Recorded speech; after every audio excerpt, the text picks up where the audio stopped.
여러분 안녕하세요. 세계문화와 기독교 정송희 교수입니다.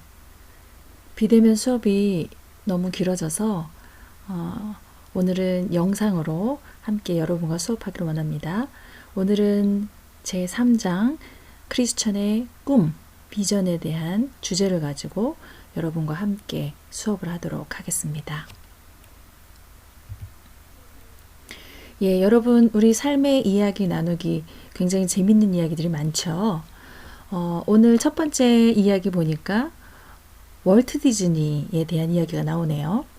미국의 만화영화 제작자이자 기업자인 월트 디즈니는 젊은 시절에 만화나 삽화 그린 것을 들고 신문사를 찾아다니며 일자리를 구했으나 매번 거절당하여 먹고 사는 것도 힘들어졌습니다. 그는 거주할 곳도 없어 목사님께 부탁하여 어느 허술한 교회의 차고에서 살았습니다. 워낙 낡은 차고라 여기저기 구멍도 뚫려 있고 생쥐들도 제 집처럼 함께 살았습니다. 그런데 그는 그 생쥐를 보고 영감을 얻어 미키마우스라는 이름의 동물 캐릭터를 만들었습니다. 그 캐릭터가 크게 성공하여 그는 전설적인 만화영화 제작자가 되었으며 디즈니랜드도 건설하게 되었습니다. 그는 만약 당신이 꿈을 꿀 수 있다면 당신은 그 꿈을 이룰 수 있는 능력이 있다 라고 말했습니다. 월트 디즈니가 죽고 그 아들이 플로리다의 디즈니랜드를 건설했습니다. 기자들이 그 아들에게 아버지가 이것의 완성을 못 보고 죽어서 슬퍼하겠다고 질문하자 아니요. 여러분은 우리 아버지가 이미 마음으로 보신 것을 지금 보시고 있는 겁니다. 라고 대답했습니다. 예, 여러분 미키마우스 캐릭터 되게 좋아하죠? 저도 굉장히 좋아하는데요. 이렇게 성공한 그 월트 디즈니는 굉장히 어두웠던 그런 시절이 있었죠. 그런 시절에서도 어떠한 꿈을 꾸었습니까? 그 꿈은 누구를 위한 꿈이었습니까? 자신만을 위한 꿈이었는가? 아니면 다른 사람을 위한 그런 꿈이었을까요? 그리고 월트 디즈니는 쥐가 나오는 그러한 너무나 살기 힘든 그런 어려운 환경에서 자신의 비참한 환경을 바라보았습니까? 아니면 그의 꿈과 비전을 바라보았습니까? 제가 미국에 놀러 가서 디즈니랜드를 한번 가봤어요. 정말 꿈과 환상의 그런 놀이동산이더라고요.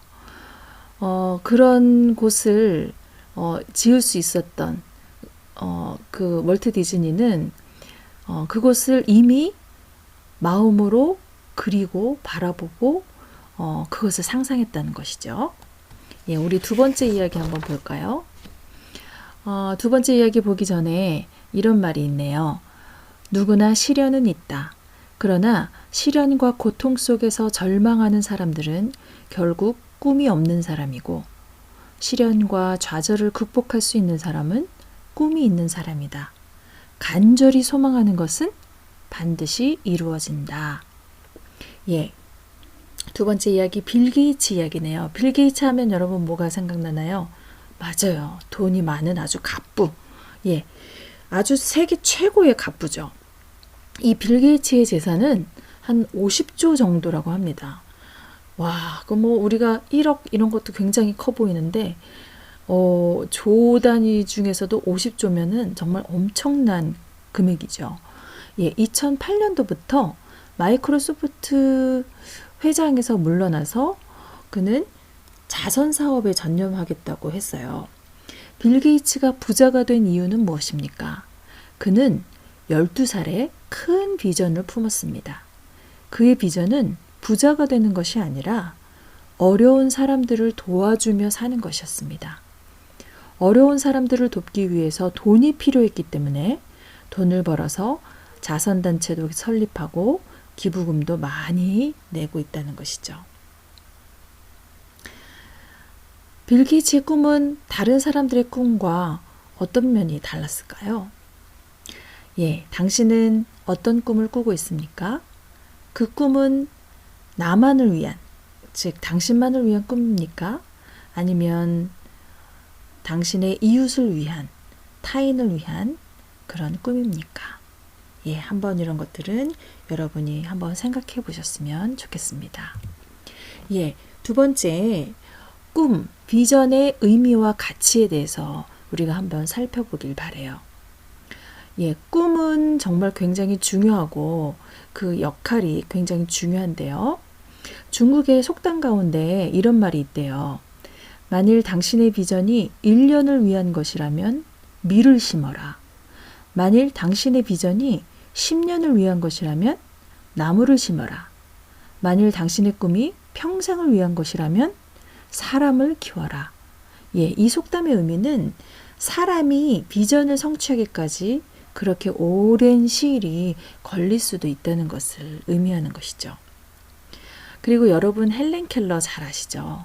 헬렌 켈러는 너무나 그 불우한 그러한 장애를 가지고 태어났는데 이 헬렌 켈러가 한 이야기가 있어요.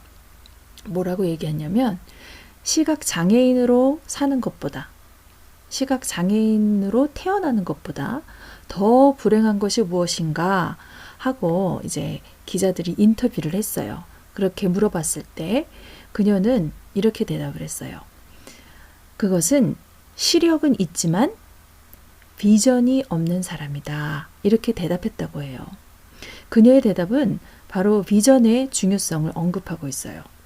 성경에도 뭐라고 얘기했냐면 비전이 없으면 백성이 망한다 라는 말씀이 잠언에 나와 있어요. 인생에 있어서 꿈, 비전만큼 중요한 것은 없다는 것을 의미하고 있다는 것이죠. 예, 두 번째로 꿈, 비전을 표현하는 5단어가 있어요. 비전은 우리 인생에 있어서 5가지의 유용한 역할들을 제공하는데요. 이것을 영어 알파벳 P로 시작하는 5단어로 한번 설명을 해볼게요. 첫 번째로는 purpose. 예, purpose가 뭐냐면 목적이라는 뜻이죠. 예, 그래서 꿈은 분명한 목적을 제시한다는 것이에요. 예, 두 번째로는 pride. pride가 뭐죠? 예, 자존심, 자존감, 예, 이런 것들이죠. 예, 그래서 꿈은 하나님의 자녀가 된 자존감을 갖도록 한다는 것이에요. 내가 신이시고 왕이신 하나님의 자녀라는 것은 나도 마찬가지로 왕자고 공주라는 뜻이죠. 그래서 하나님의 자녀가 되었다 하는 그 믿음만으로도 굉장한 자존감, 높은 자존감을 갖게 된다는 것이에요. 그래서 여러분이 BY의 자화상을 보면 예수님을 만나기 전과 예수님을 만난 후에 자존감, 자신감 이런 것들이 변화되어지는 그 모습을 여러분이 한번 보셨을 거예요. 그래서 꿈, 비전을 표현하는 5단어 중에 pride가 있었습니다. 예, 세 번째로는 patient. patience는 뭐예요? patience는 인내죠. 인내. 그래서 꿈은 아까 중국 속담에서도 말한 것처럼 굉장히 긴 시간이 걸릴 수도 있기 때문에 그것이 이루어질 때까지 참고 기다리는 그런 인내를 필요로 한다는 것이에요. 예.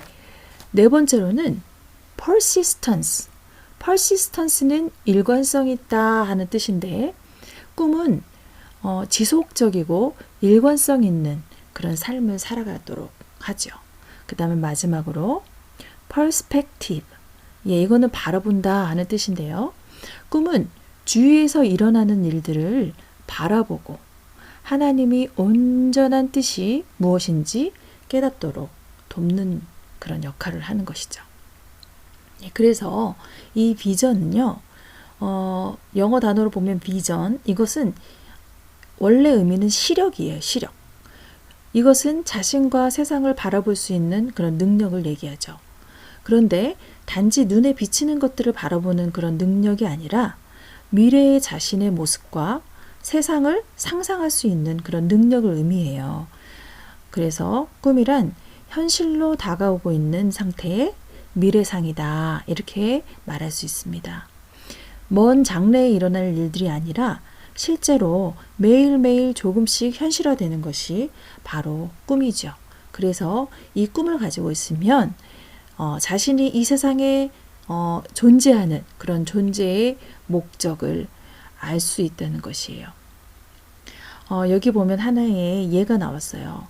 1812년 3살 된 아이가 부친이 경영하는 상점에서 송곳을 갖고 놀다가 그만 자신의 눈을 찔러서 실명하고 말았어요. 그러나 아이는 자라면서 긍정적인 생각을 하고 첼로와 오르간 연주에 뛰어난 실력을 보이면서 힘든 상황들을 극복해 나갔어요. 그가 15살이 되었을 때 나와 같은 처지에 있는 사람들을 어떻게 도와줄까 고민하다가 점자를 연구하기 시작했어요. 그는 생각에만 머문 것이 아니라 그의 꿈을 행동으로 옮겨 실천한 것이죠. 그가 바로 1829년 인류 최초로 점자 체제를 개발해서 시각장애인들에게 희망을 준 루이 브라유라는 사람이에요. 이렇게 꿈은 우리의 미래상 그리고 자신의 존재의 목적을 나타낸다고 볼 수 있습니다. 시력은 있지만 비전이 없다면 그것이 더 불행한 것이라고 헬렌 켈러가 얘기했습니다. 꿈이 이끄는 삶, 우리가 한번 보면 이렇게 삶의 원동력이 되는 것이 바로 꿈이라고 볼 수 있어요. 어떤 사람들은 과거의 죄의식에 끌려다니면서 후회하거나 원한과 분노를 가지고 살아가죠. 어떤 사람들은 많은 상처를 안고 살아가면서 고통 속에서 괴로워하거나 두려움 가운데 살아가기도 해요. 어떤 사람들은 돈과 물질에 이끌려서 편안하고 풍요롭게 살아가기도 해요. 어떤 사람들은 명예를 쫓으면서 사람들에게 인정받고 존경받기를 원하면서 살아가요. 모두 마치 아무런 목적 없이 바다에 떠다니는 배와 같이 허무하고 의미 없는 그런 인생을 살아가고 있습니다.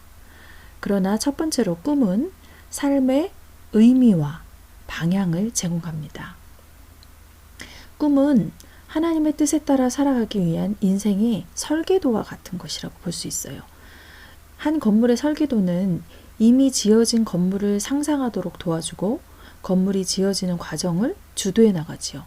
이와 같이 꿈은 자기의 미래를 상상하도록 도와주고 그것이 이루어지는 구체적인 과정을 보여준다고 할 수 있어요. 그래서 꿈을 이루면 방향을 잃게 되는 것이에요. 하나님이 주신 꿈은 인생의 나침반의 역할을 한다고 볼 수 있어요. 꿈이 없는 사람은 나침반 없이 망망대해를 건너려는 그런 무모한 사람과 같다고 볼 수 있습니다. 우리 책에 보면요. 정신의학자인 빅터 프랭클이라는 사람이 나와요. 이 빅터 프랭클은 심리학에서도 굉장히 중요한 인물인데요. 의미요법이라는 것을 제창한 그런 사람이에요. 이 빅터 프랭클은 2차 세계대전 중에서 3년 동안 나치 강제 수용소에서 살아나온 사람이에요. 대부분 유태인이 이 나치 시대 때 유태인이 많이 학살당한 건 여러분 알고 계시죠? 그래서 거기에서 살아남은 사람들은 거의 많지가 않아요. 그런데 이 빅터 프랭클은 거의 죽음의 그 경계를 넘어선 사람이라고 볼 수 있죠. 그래서 그 나치 강제 수용소에서 경험했던 그런 사실들을 그의 저서 삶의 의미를 찾아서라는 책이 있어요. 여러분도 꼭 기회 되시면 한번 보세요. 삶의 의미를 찾아서라는 책에 기록을 했어요. 그는 참혹한 수용소 생활에서 연약하고 연로한 사람들 가운데서도 분명한 목적을 갖고 있던 사람들은 전쟁이 끝났을 때 살아남은 것을 보게 되었다는 것이죠. 반면 젊은 청년들일지라도 목적과 꿈 없이 삶의 의미를 잃어버린 사람들은 결코 살아남지 못했다는 것을 알게 되었고 보게 된 것이죠. 이러한 경험의 기초에서 그는 현대인의 정신적인 문제를 실존적인 공허 혹은 의미를 찾는 의지의 좌절이라고 진단했던 것이죠. 다시 말해서 현대인들의 정신 이상은 바로 의미를 찾고자 하는 의지의 좌절에서 생겨난다고 진단한 것이에요. 삶의 진정한 의미인 꿈을 소유하지 못했기 때문에 정신적인 그런 질환이 생겨나게 된다는 것이죠. 네. 그리고 두 번째 한번 보면 꿈은 삶을 우리의 삶을 단순하게 하고 집중하게 한다는 것이에요. 꿈이 없는 사람은 중요하지 않은 것에 시간을 낭비하는 경우가 많아요. 그런데 꿈을 품은 사람은 그 꿈을 이루기 위해서 자신의 시간을 소중하게 생각한다는 것이에요. 그리고 소중하게 생각하는 만큼 소중하게 사용을 해요. 꿈을 가진 사람은 꿈의 성취를 위해서 자신의 노력과 에너지를 집중한다는 것이에요. 꿈은 모든 장애물을 넘어서 목적지에 도착하도록 하는 열정과 동기를 부여한다는 것이에요. 제1차 세계대전이 끝나고 난 뒤에 미국의 백만장자 4,043명의 생애를 조사하는 그 케이스가 있었어요.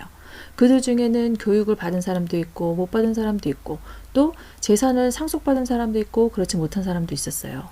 여러 환경 가운데 있었지만 그 4,043명의 백만장자들에게는 한 가지의 공통점이 있었어요. 그게 무엇이었냐면 그들 모두가 삶에 분명한 목표를 가지고 집중하여 노력했다는 것이에요. 그래서 이 꿈은 우리의 삶을 단순하게 하고 집중하게 합니다. 세 번째, 꿈은 결코 자신의 이익을 추구하는 것이 아니라 공동체의 이익을 추구하도록 하는 것이에요. 자신의 이익을 추구하는 것이 아니라 어떤 유익이요? 공동체의 유익을 추구하도록 한다.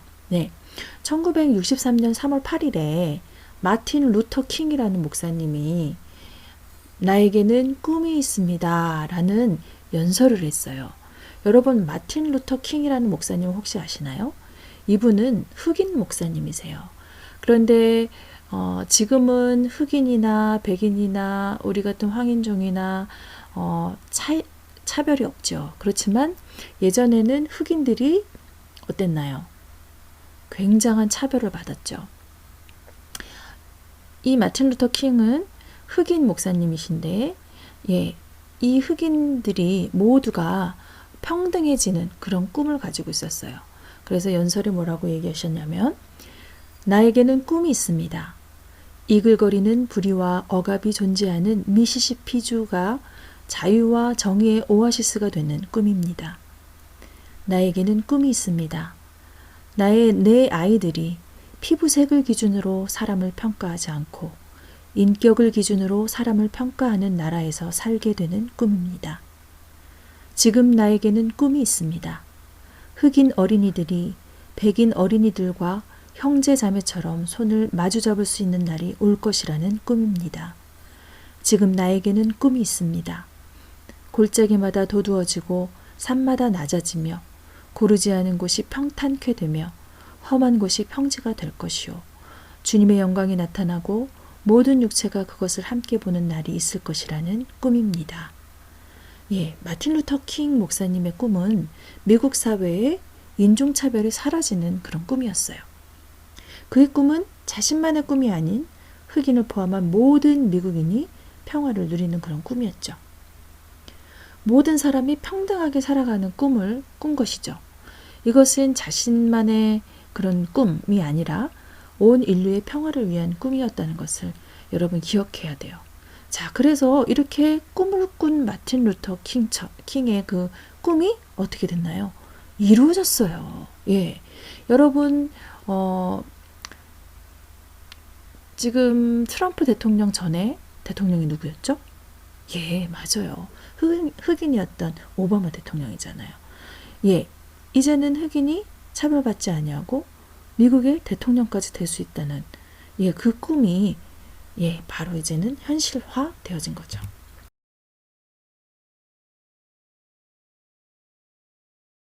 자, 여러분은 꿈은 무엇이라고 생각하나요? 내가 생각하는 꿈은 무엇이다. 여러분이 저에게 질의응답란에 이것을 본 소감을 쓰실 때 꿈은 무엇이다 하는 것을 써주시면 좋을 것 같아요. 여러분이 생각하는 꿈에 대해서요. 성경에서 말하는 그런 크리스천의 꿈은 그러면 어떤 것인가?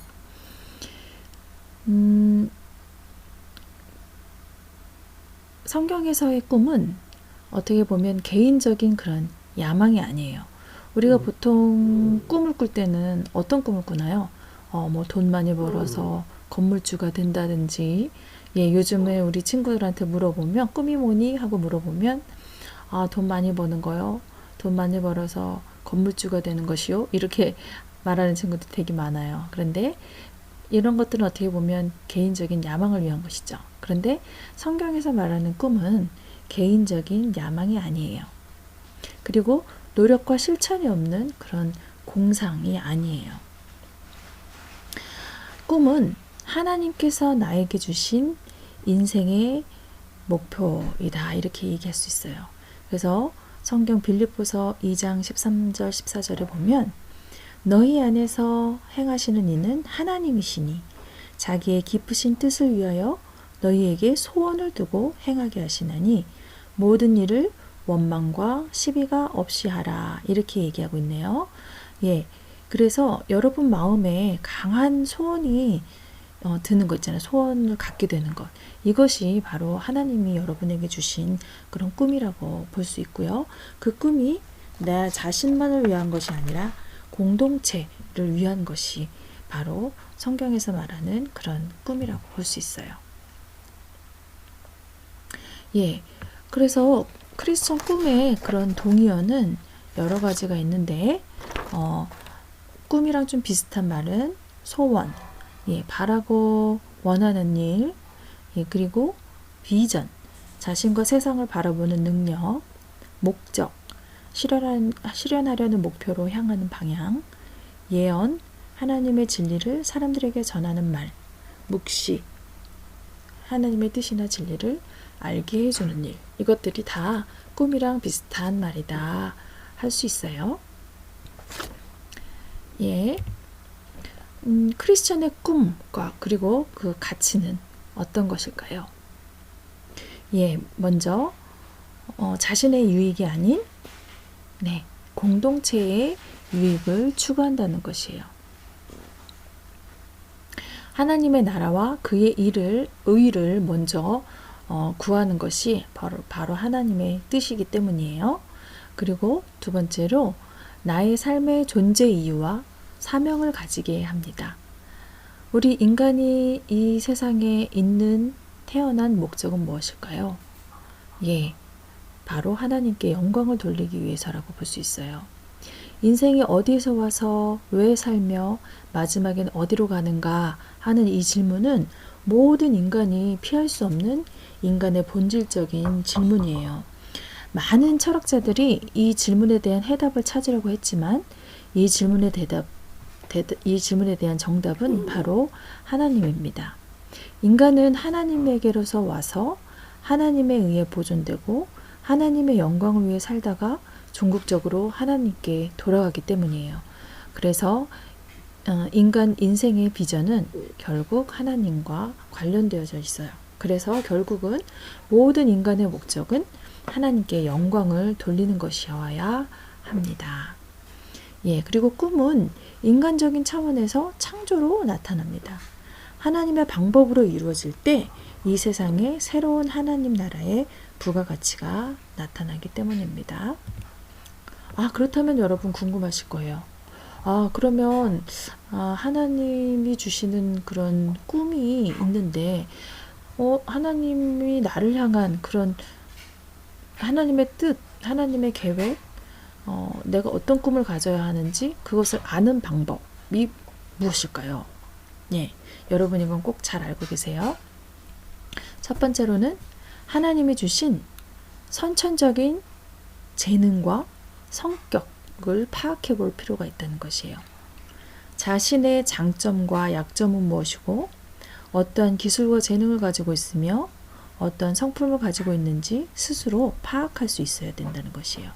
그러면 하나님께서 나를 어떻게 사용하실 것인지에 대한 간접적인 해답들을 얻을 수가 있어요.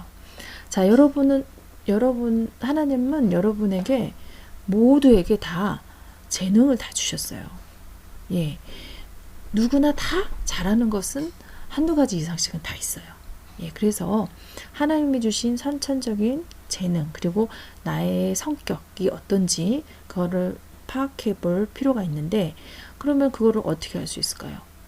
예, 여러분 한세는 한세 학생 상담소가 있어요. 아시죠? 예, 거기 가면 다 무료로 또 심리 검사를 다 해줘요. 그러면 여러분의 장점에 대해서도 알 수 있고, 여러분의 성격에 대해서도 이렇게 알 수가 있어요. 그래서 여러분이 그런 것을 잘 알고 있으면 그것이 나중에 나의 꿈을 내가 어떤 꿈을 가져야 하는가에 굉장한 도움을 받을 수가 있죠. 예, 두 번째로는 하나님께서 어떤 환경 가운데 나를 훈련시키고 계신지 파악해 볼 필요가 있다. 여러분이 지금 여러 환경 가운데 있을 거예요. 지금 많이 힘든 친구들도 있을 것이고, 그런데 왜 하나님 나에게 이런 환경을 주셨어요? 하고 원망하기보다는 하나님께서 왜 이런 일들이 나에게 일어나게 하셨는지, 그리고 나에게 이런 일들을 통해 어떤 교훈을 제공하고 계신지 그거에 대해서 분명하게 깨달을 때 나를 향한 하나님의 분명한 뜻을 알 수 있습니다. 예, 세 번째로는 나를 향한 하나님의 뜻을 알기 위해서 하나님과의 깊은 교제가 중요하다는 것이에요. 예, 여러분 우리 사람들도 친하게 되려면 어떻게 하나요? 예, 교제 시간을 많이 가지죠. 차도 마시고 밥도 먹고 이러면서 깊이 있는 대화를 나누고 마음을 나누고 그러다 보면 굉장히 친해지죠. 하나님도 마찬가지예요. 왜냐하면 우리 인간은 하나님의 형상대로 지음받았기 때문이에요. 예, 그래서 하나님도 우리와 같이 우리랑 똑같은 그런 감정을 갖고 계시고 성품을 갖고 계세요. 예, 그래서 하나님이 인간을 창조하신 이유는 하나님과 교제하기 위해서 우리 인간을 창조했다는 것이죠. 그러면 우리가 하나님과 어떻게 교제를 하면 되나요? 예, 하나님의 말씀을 묵상한다는 것이 뭐냐면 읽기만 하는 것이 아니에요. 예, 묵상이라는 말은 여러분 소가 되새김질하는 거 아시죠? 소의 되새김질과 비슷하다고 보시면 돼요. 말씀을 읽고 그것을 계속해서 또 곱씹고 또 곱씹고 하다 보면 그 말씀이 나에게 주시는 그런 의미들이 있어요. 그것들을 깊이 묵상하고 또 기도와 예배를 통해서 하나님과 깊은 관계를 맺는 것이 굉장히 중요하다고 할 수 있어요. 또 그리고 하나님은 찬양을 굉장히 되게 좋아하세요. 찬양은 어떻게 보면 곡조가 있는 기도라고도 볼 수 있고 곡조가 있는 하나님의 말씀이라고도 볼 수 있어요. 예, 그래서 여러분이 나는 말씀 보는 게 너무 좀 힘들어. 이런 친구들 같은 경우는 찬양을 많이 들으시고 또 찬양을 많이 해보시면 그것이 바로 내 삶 속에서 드리는 예배가 되고 하나님과 깊은 교제가 되어질 수 있습니다. 예.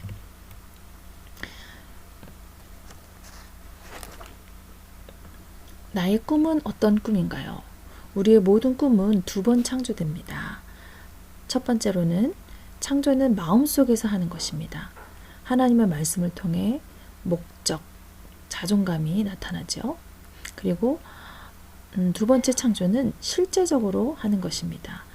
하나님의 인도를 통해 인내, 일관성, 탁월한 그런 기독교 세계관이 형성된다고 볼 수 있습니다. 그래서 여러분 10년 후에 나의 모습을 한번 생각해 보셨으면 좋겠어요. 예, 우리 하나님의 뜻을 깨닫기 위한 방법 제가 여기다가 쓰지는 않았지만 하나님의 뜻을 온전히 깨닫기 위해서는 내가 하나님의 자녀이고 하나님의 목적을 갖고 이 땅에 태어났다는 것을 인지하셔야 되고, 두 번째로는 하나님이 나를 사랑하신다는 것을 깨달을 때 나를 향한 하나님의 뜻을 알 수가 있고요. 세 번째로는 하나님의 주신 꿈에 대한 확신을 가지고 끈질기게 기도하면서 전진해 나가야 한다는 것이에요. 여러분 아인슈타인 과학자 너무 잘 아시죠? 아인슈타인이 천재 과학자임에도 불구하고 낙제생이었던 때가 있었어요. 낙제생이었던 천재 과학자 아인슈타인, 그리고 실력이 형편없다고 팀에서 쫓겨난 농구 황제 마이클 조던. 회사로부터 해고당한 상상력의 천재 월트 디즈니. 예, 이런 사람들이 모두 인생의 난관을 뚫고 성공할 수 있었던 그런 힘이 무엇이었을까요? 그것은 바로 이들의 인내와 끈기, 포기하지 않는 그런 불굴의 의지 때문이었다고 볼 수 있습니다. 성경에 보면 그 비전을 가졌던 인물들이 나와요. 첫 번째로는 아브라함이라는 사람이 있어요. 하나님이 아브라함의 조카 롯하고 아브라함에게 이제 땅을 주신다고 그랬어요. 그런데 이 땅을 보여주시면서 먼저 아브라함이 양보를 해서 조카에게 너가 먼저 땅을 선택해라 그랬을 때 롯은 눈에 보이는 대로 아주 적과 꿀이 흐르는 비옥한 그런 땅을 선택을 했고요. 아브라함은 롯이 선택하지 않은 그런 척박한 그런 땅을 선택했어요.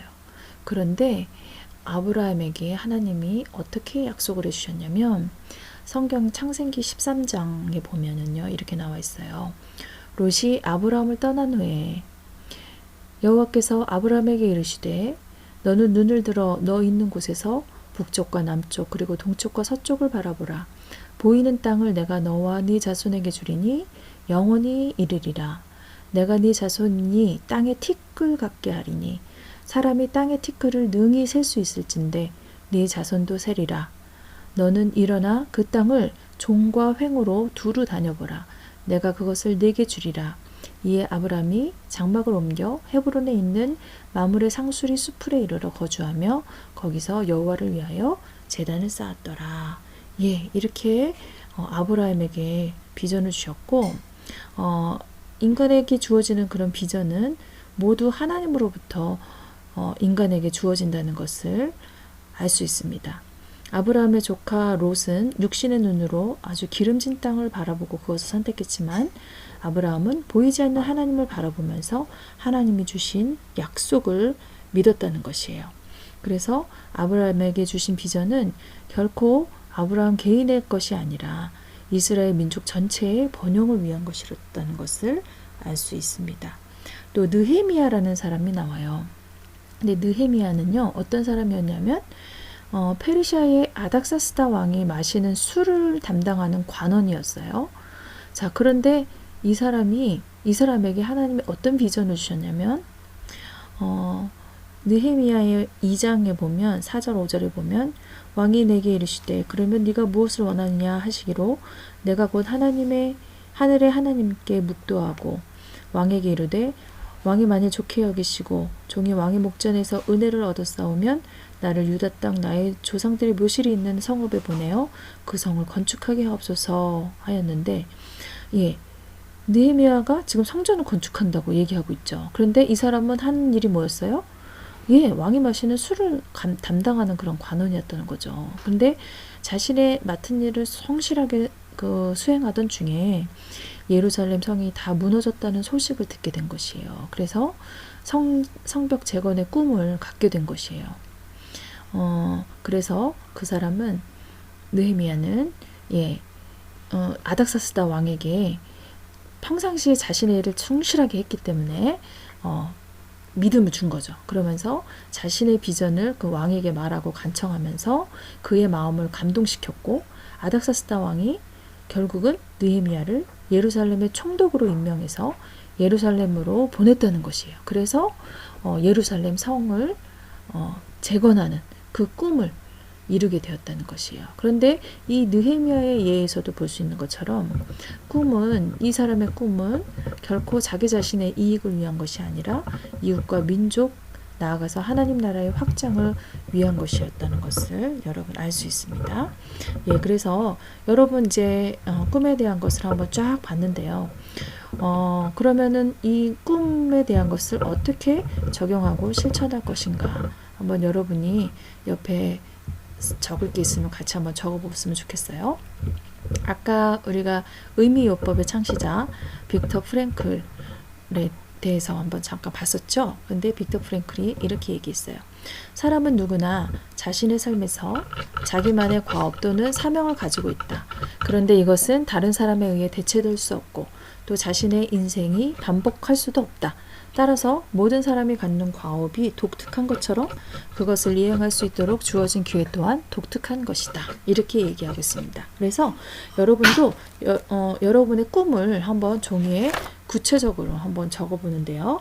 첫 번째로는 이룰 수 있는 것, 두 번째 하고 싶은 것, 세 번째 잘 할 수 있는 것, 네 번째 해야 하는 것, 다섯 번째 미래지향적인 것, 그 다음에 여섯 번째 구체적인 것, 일곱 번째 하나님께서 허락하시는 것.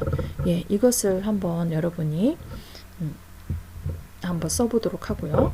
그 다음에 적용 2번에 보면은 10년 후에 당신의 모습은 어떻게 변해 있을까?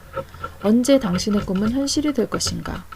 꿈이 현실이 될 날짜를 적어보자. 예, 이것까지는 하지 않으시더라도 10년 후 나의 모습을 여러분이 한번 상상해 보시면서 내가 무슨 일을 하기를 원하는지, 어떤 직업을 가져야 하는지에 대해서 여러분이 기도하는 마음으로 한번 생각해 보시고 한번 10년 후의 나의 모습에 대해서 여러분이 적어 보셨으면 좋겠습니다. 예, 꿈을 품은 사람들의 10가지 습관이 있어요. 같이 한번 읽어보고 오늘 한번 맞춰보도록 하겠습니다. 예, 첫 번째, 어떤 운명이나 환경을 탓하지 않고 항상 주도적이며 적극적인 삶을 산다.